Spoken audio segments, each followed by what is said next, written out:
उत्तराखंड कांग्रेस उम्मीदवारों की पहली लिस्ट सीईसी ने कांग्रेस उम्मीदवारों की सूची फाइनल कर दी है। 50 से 55 कांग्रेस उम्मीदवारों के नाम का ऐलान संभव है। पहले चरण में सभी सिटिंग विधायकों को मिलेगा टिकट, सूत्र ऐसा बता रहे हैं। श्रीनगर सीट से गणेश गोदियाल चुनाव लड़ेंगे। सूत्रों के हवाले से इस वक्त की बड़ी खबर हम आपको बता रहे हैं। वहीं देखिए, श्रीनगर सीट से गणेश गोदियाल चुनाव लड़ेंगे। सूत्र बता रहे उत्तराखंड कांग्रेस के संभावित प्रत्याशियों की लिस्ट जी मीडिया के पास है। चक्राता से प्रीतम सिंह, भगवानपुर से ममता राकेश।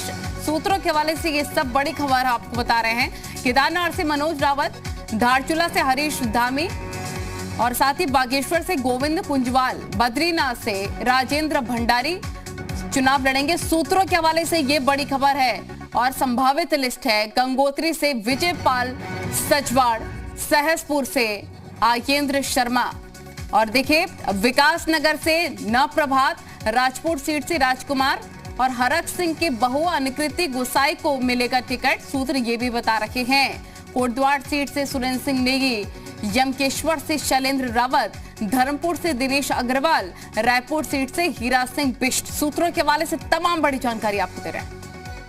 तो देवभूमि के दंगल में बीजेपी और आप के बाद आज उत्तराखंड कांग्रेस भी अपने प्रत्याशियों की पहली लिस्ट जारी कर सकती है। माना यह जा रहा है कि पहली लिस्ट में 50 उम्मीदवारों के नाम का ऐलान होगा। दिल्ली कांग्रेस मुख्यालय पर कैसी हलचल है, इसका जायजा लिया है जी मीडिया संवाददाता ने। देखे,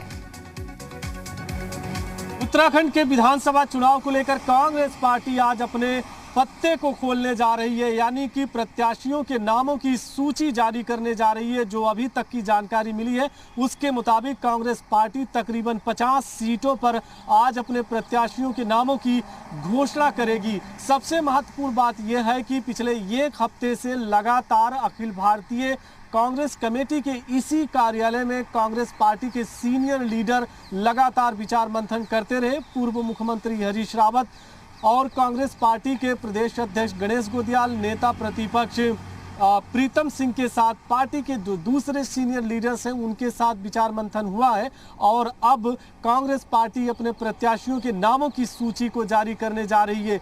कुमाऊं और गढ़वाल को किस तरह से बैलेंस बनाया गया है और सबसे महत्वपूर्ण बात, जिस तरह से भारी संख्या में दावेदार सामने आए थे, आखिर जो महत्वपूर्ण सीट्स हैं, जो हॉट सीट्स हैं, वहां पर किसे चुनावी मैदान में कांग्रेस पार्टी उतारती है। चूंकि 2017 के विधानसभा चुनाव की जो स्ट्रेटजी रही है वो सबके सामने है और ऐसे में अब 2022 के विधानसभा चुनाव को लेकर कांग्रेस पार्टी की जो रणनीति है वो आज उसकी प्रत्याशियों की सूची में देखने को मिलेगी। कैमरा पर्सन अनिल भारद्वाज के साथ मैं रामानुज, जी मीडिया, दिल्ली।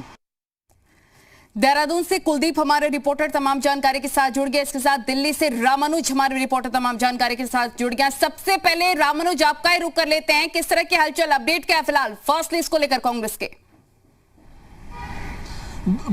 बिल्कुल, अपडेट यही है कि लगातार जो पार्टी के पदाधिकारी हैं, कार्यकर्ता हैं, वो मुख्यालय पहुंचकर जानने की कोशिश में लगे हैं कि आखिर पार्टी कब सूची को जारी करती है। और पहले 1 घंटे का वक्त दिया गया, फिर 2 घंटे का वक्त दिया गया और इस तरह से थोड़ा सा वक्त बढ़ता जरूर नजर आ रहा है। लेकिन पार्टी के जो विश्वस्त सूत्र हैं वो साफ तौर से बता रहे हैं कि आज कांग्रेस पार्टी की उत्तराखंड के विधानसभा चुनाव को लेकर पहली सूची जारी हो जाएगी। यही सबसे बड़ी खबर है। और चूंकि पिछले 1 हफ्ते से लगातार दिल्ली में, चाहे वो सीनियर पदाधिकारी हों या पार्टी के स्टेट्स के या दिल्ली के, उनकी बैठकों का दौर चलता रहा है और उत्तराखंड के विधानसभा चुनाव को लेकर कांग्रेस पार्टी की जो रणनीति है वो आज फिलहाल सबके सामने आ जाएगी कि पहली सूची कितने जो उम्मीदवार हैं उनके नामों के साथ में आती है। लेकिन इतना जरूर कहा जा सकता है कि 2022 के विधानसभा चुनाव को लेकर जिस तरह से मैराथन की बैठक का दौर चल रहा था वो समाप्त हो चुका है।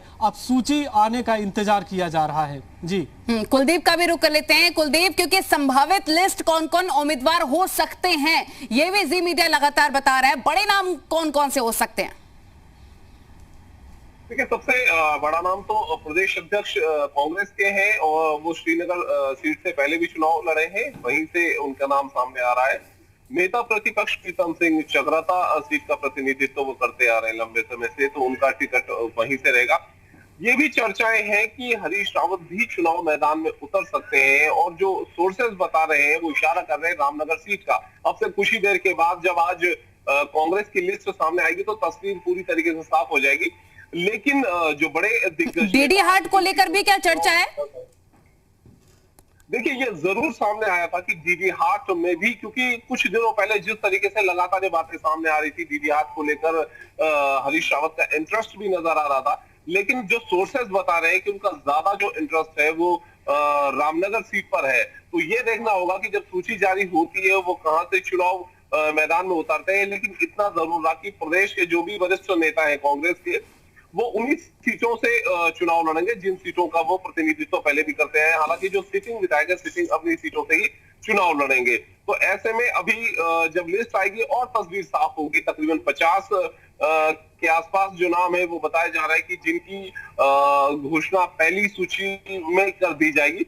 बाकी की जो रेस्ट की सीटें हैं, क्योंकि कुछ सीटों पर कांग्रेस को भी अभी फिलहाल इंतजार है बीजेपी के पत्ते खोलने का, क्योंकि बीजेपी ने 11 सीटों पर अपने प्रत्याशियों का ऐलान अभी नहीं किया है। तो ऐसे में कांग्रेस भी शायद उन सीटों पर ये देखेगी कि बीजेपी किसको चुनाव मैदान में उतारती है।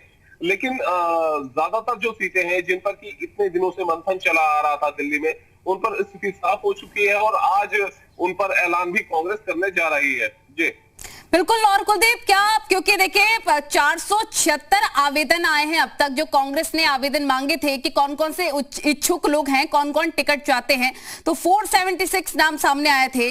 लेकिन क्या अगर सबको नहीं साधा जा सका, हर किसी को खुश नहीं किया जा सका, तो बगावत भी हो सकता है कि मुमकिन हो कांग्रेस में?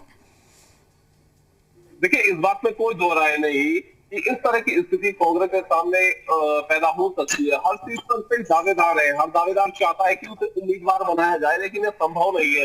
70 सीटें हैं, लिहाजा कांग्रेस को भी तमाम सारे समीकरण साधते हुए ये देखना है कि कौन जिताऊ प्रत्याशी वहां से हो सकता है, उसी के नाम का ऐलान होना है। ये लाजमी है कि बहुत सी सीटों पर कुछ ऐसे भी दावेदार होंगे जो मजबूत खुद को मानते हैं, मजबूत भी होंगे, वो भी चुनाव मैदान में उतरेंगे। ये असल देखना होगा, ये असल परीक्षा होगी कांग्रेस की कि वो डैमेज कंट्रोल कैसे करती है। जो बागी चुनाव मैदान में उतरते हैं उन्हें किस तरीके से साधा जा सकता है, क्योंकि उत्तराखंड में बहुत सी ऐसी सीटें हैं जहां पर जीत का अंतराल ज्यादा नहीं होता है। तो ऐसे में कहीं ये ना हो कि जो बागी है वो समीकरण ही खराब कर दे पार्टी के, इस बात का भी डर बना रहता है। और ये असल में दिखेगा जब बिल्कुल। रामानुज से हम अपडेट लेंगे कि कब तक लिस्ट जारी हो सकती है। फिलहाल आप दोनों का बहुत शुक्रिया तमाम जानकारी साझा करने के लिए।